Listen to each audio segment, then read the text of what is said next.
Bueno, vamos a tratar de hablar en los próximos 20 minutos de cómo reducir el riesgo de deterioro renal y de enfermedades cardiovasculares en un paciente diabético con hipertensión arterial, que, como verán, es realmente muy significativo la prevalencia de enfermedad renal en un paciente diabético con hipertensión, y es realmente capital el manejo de la presión arterial, de los medicamentos que utilicemos y hasta dónde llevar las cifras para evitar que esa función renal se deteriore y que además lograr que se reduzca el riesgo de futuras enfermedades cardiovasculares en ese paciente diabético con hipertensión arterial.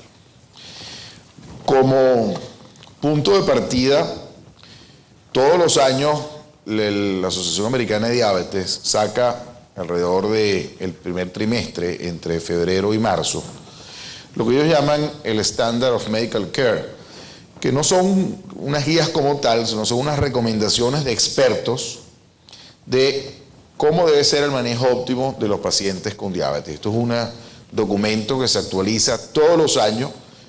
Por cierto, se puede obtener gratuitamente en la página de la American Diabetes Association. Es realmente el estado del arte a la vista de la Asociación Americana de Diabetes de cómo manejar el paciente diabético.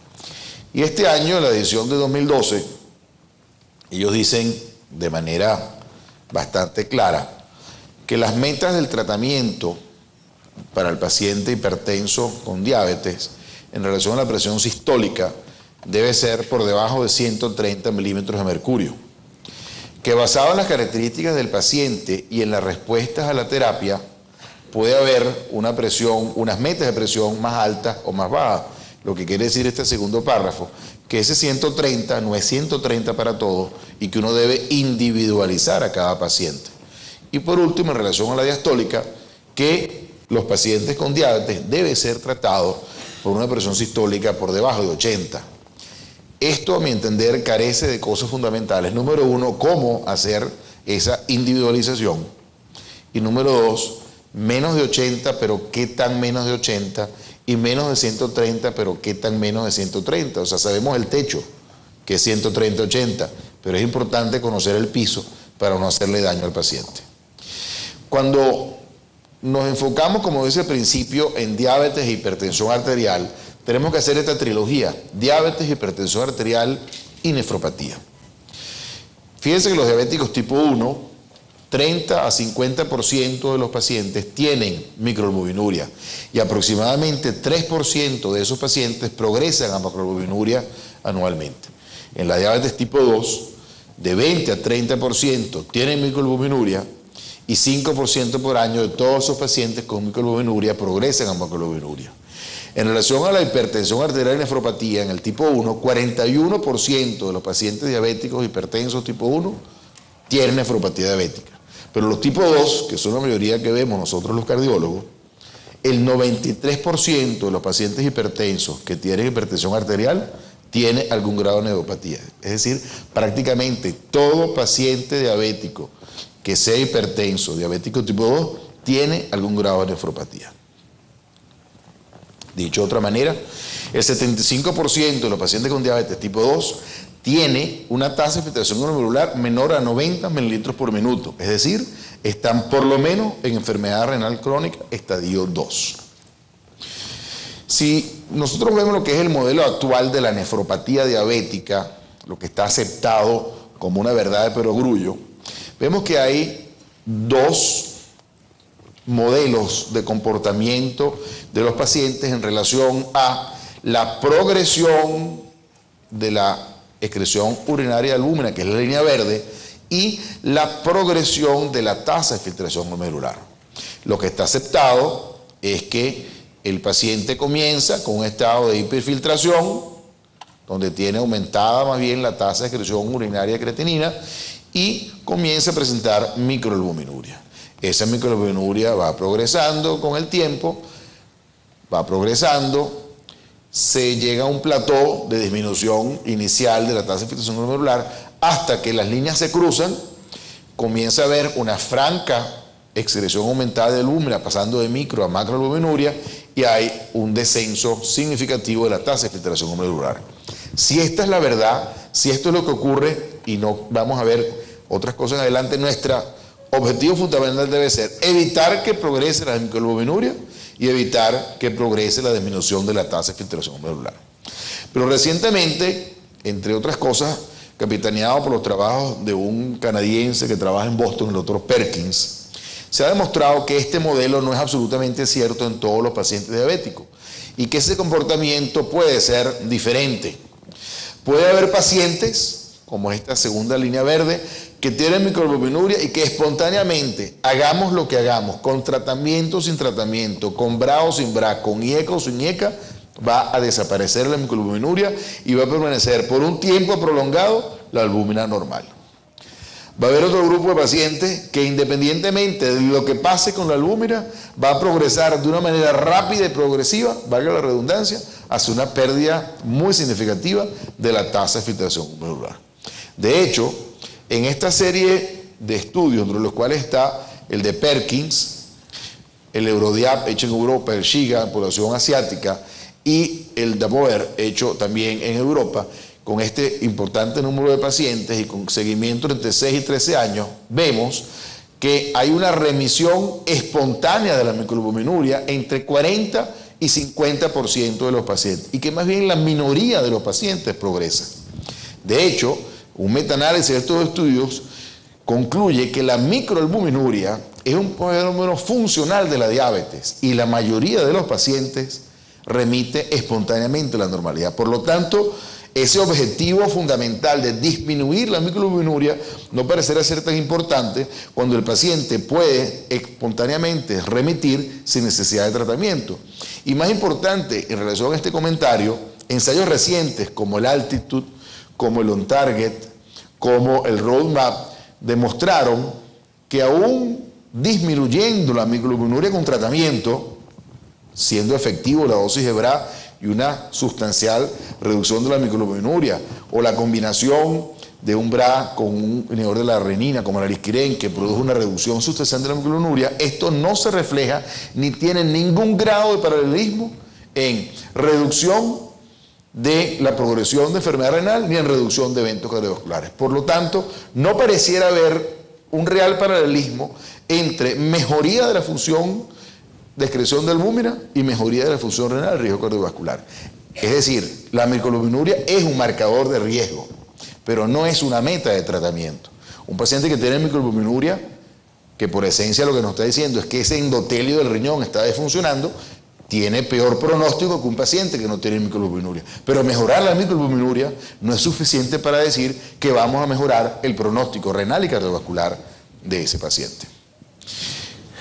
Desde el punto de vista fisiopatológico, hay un hecho hartamente demostrado, esto es solamente un ejemplo para resumir qué es lo que está pasando. En el paciente con diabetes, la hiperglicemia per se activa el sistema renina-angiotensina-aldosterona. Y esa activación del sistema va a producir un daño exquisito, puntual, en el podocito, célula fundamental para mantener funcional el glomérulo renal. De manera que hoy en día se considera la nefropatía diabética como una podocitopatía, una enfermedad funcional y estructural del podocito que lleva a una alteración del funcionamiento del glomérulo y que la acción del sistema renina-angiotensina-aldosterona es fundamental para que esta podocitopatía actúe. Y como disparador de esa hiperactivación local del sistema a nivel del microambiente renal, la hiperglicemia es fundamental. Es por eso que hemos visto en distintos estudios, el IDNT con irbesartán, el IRMA, que es un estudio que disminuye la progresión de la albuminuria, no de puntos clínicos, o el renal con losartán, que efectivamente los BRA son hoy en día moléculas vitales y fundamentales que deben estar presentes en el tratamiento del paciente diabético con hipertensión arterial, porque sin lugar a dudas protegen a ese riñón y protegen de evolución de la enfermedad cardiovascular de esos pacientes. Pero respondiendo a la pregunta inicial, ¿cuáles deben ser realmente las metas? ¿Cuál debe ser el piso y cuál debe ser el techo? Vamos a hacer alguna serie de reflexiones en base a algunas publicaciones que han salido recientemente de nefrólogos pues muy prominentes. Sabemos y está aceptado que un estricto control de las cifras de presión arterial logra reducir a la mitad la albuminuria, que hoy en día no estamos muy claros qué importancia tiene eso, y logra desacelerar la pérdida de función renal medida por la tasa de filtración glomerular.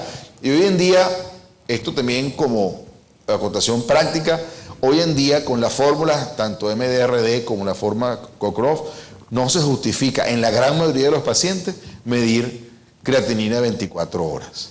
Para nosotros poder definir el estadio renal del paciente con una creatinina bien medida en un laboratorio que esté absolutamente calibrado, puede ser suficiente para dar las tasas estimadas. Y la mayoría de los trabajos de las clasificaciones y de los pronósticos se hacen con fórmulas calculadas, porque la creatinina de 24 horas en recolección de orina tiene una gran cantidad de fallas que muchas veces se alejaba más de la verdad que la fórmula. Total que la pérdida de filtración glomerular se puede reducir con un estricto control de 0,9 mililitros por minuto por mes a 0,3, es decir, en un 66%. Y aquí lo vemos claramente. A menor presión arterial sistólica, mayor grado de protección del riesgo relativo de perder deterioro de la función renal, fundamentalmente dado por el doble de la creatinina y la necesidad de diálisis medio por por enfermedad renal estadio 5. Pero fíjense que este es el punto de referencia y que la curva se aplana cuando nosotros pasamos de 130 y realmente parecerá ser inclusive que pierde significancia con el punto de referencia. De manera que a pesar de que esos son los valores, no existen realmente evidencias prospectivas que soporten esa meta de 130 en todos los pacientes diabéticos con hipertensión arterial. Y vamos a ver por qué. Las únicas evidencias que existían para sostener eso, evidentemente, o aparentemente, son el estudio INVEST y el estudio VACOR. El estudio INVEST tenía la hipótesis de un subestudio de la población americana que ingresó al estudio INVEST, que como ustedes saben era estudio para probar una combinación fija de verapamil más una enzima convertidora. Había un porcentaje importante de pacientes diabéticos, y este subestudio planteó que los pacientes diabéticos que al final del estudio lograron metas de menor a 130 deberían tener menor riesgo de enfermedad cardiovascular comparados con los que logran metas entre 130 y 140, es decir, un estricto control lograba un mayor beneficio que el control convencional el resto de los pacientes. Estos son los resultados. 3 pacientes según la presión alcanzada, no la droga utilizada, según la presión sistólica alcanzada al final del estudio. 3 grupos, control estricto menos de 130, control usual entre 130 y 140 y no controlados más de 140. Aquí los resultados, no controlados tenían el mayor riesgo, pero no había realmente diferencia significativa, a pesar de que las curvas se ven separadas, en términos de mejoría del punto final primario entre aquellos que tenían entre 130 y 140 o aquellos que tenían menos de 130. Peor aún, cuando comenzamos a ver del grupo que alcanzó 130, lo dividimos entre 120 a 125, 115 a 120, 110 a 115, menor a 110, específicamente puntos cardiovasculares, comenzamos a ver el efecto de curva J, es decir, entre 125 y 130 es el máximo beneficio, como habíamos visto en la gráfica anterior, pero cuando comenzamos a bajar, vemos que aumenta más bien el riesgo y se ve de una manera muy hermosa, muy bien demostrada, la curva J en este grupo de pacientes diabéticos con hipertensión arterial, aumentando inclusive de una manera significativa más allá de lo tolerable. En conclusión, el INVEST dice que pacientes que lograron metas a más de 140 tuvieron el peor pronóstico, es decir, no debemos permitir que los pacientes diabéticos tengan más de 140, pero el control estricto se asoció a peor pronóstico, sobre todo en aquellos pacientes que bajaron de 115, que estuvo asociado a una mayor mortalidad, un punto tan duro que no tiene realmente ninguna discusión. El estudio VACOR fue otro estudio que también estudió ese punto. Ustedes saben, el estudio VACOR, más que un estudio, es realmente un proyecto de investigación que trata de demostrar si las metas estrictas de lípidos, de tensión arterial y de glicemia en los pacientes diabéticos redundaban en beneficios de reducción de mortalidad. Y eran como 3 estudios en un solo proyecto. La rama de hipertensión arterial, fíjense, estoy resaltando en morado las características importantes. La presión de inicio 139/76, pacientes, muy pocos pacientes poniendo la mano en nuestro corazón diabético tienen este grado de control. y en tratamiento antihipertensivo 87% de los pacientes, como grupo total de los pacientes. Estas fueron las presiones obtenidas al final del tratamiento. No era un tratamiento para drogas en particular, era para metas de tratamiento, ¿ok? No es que si es BRA o es IECA o es calcio-antagonista. Se estimulaba que el paciente, los médicos escogieran BRA o IECA, se estimulaba que como segunda opción calcio-antagonista, pero realmente el punto de corte o el punto de toma de decisiones era la presión sistólica alcanzada de los pacientes. Fíjense, como mediana, la presión arterial final de los del grupo habitual 133 versus 119, con una diferencia bastante importante, 14.2 milímetros de mercurio de presión arterial sistólica en la mediana total del grupo. Y fíjense los resultados. El punto primario en morado no hubo diferencia significativa, hubo más eventos en el grupo habitual.